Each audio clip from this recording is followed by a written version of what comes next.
একে তো সরস্বতী পুজো, তার ওপর পড়েছে দুটো বিয়ে বাড়ি নেমন্তন্ন। তাই আজ আমি আর মা মিলে চলে গেছিলাম ইন্ডিয়ান সিল্ক হাউসে। মায়ের পছন্দ মতো কয়েকটা শাড়ি মা গায়ে দিয়ে দেখলো, কিন্তু মায়ের কোনোটাই মন মতো হচ্ছে না। এখানে প্রচুর শাড়ির ভ্যারাইটিস ওরা দেখাচ্ছে, কিন্তু মায়ের কোনোটাই পছন্দ হচ্ছে না। শেষে মা দুটো সিলেক্ট করেছিল, আর এই শাড়িটা আমার ভীষণ ভালো লেগেছে। আর এটা ডিজিটাল প্রিন্টিং এর ওপর প্রিন্ট করা একটা শাড়ি, এটাও আমার বেশ ইউনিক লেগেছে। পিওর সিল্কের ওপর ভ্যারাইটিস ডিজাইনের শাড়ি আমি এখানে দেখলাম। এর আগে আমি আসিনি ইন্ডিয়ান সিল্ক হাউসে, বাট এখানকার স্টক আমার বেশ ভালো লেগেছে। এটা শ্রীরামপুরের ব্রাঞ্চটা।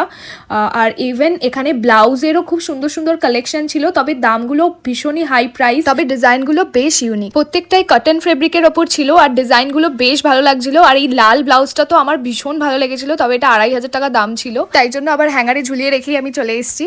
তো এখানে শাড়ি কেনা কমপ্লিট করে, শপিং করে আমি আর বোন চলে গেছিলাম মোমো খেতে, যেটা না খেলে আমার আজকের সন্ধ্যেটা একদমই অসম্পূর্ণ থাকতো। ভীষণ ক্রেভিংস হচ্ছিল মোমো খাবার, তো মোমো খেয়ে দুজন মিলে বাড়ি চলে এলাম। তো আজকের জন্য এটুকু, দেখাচ্ছে নেক্সট ভিডিও। সবাই খুব ভালো থেকো, টাটা।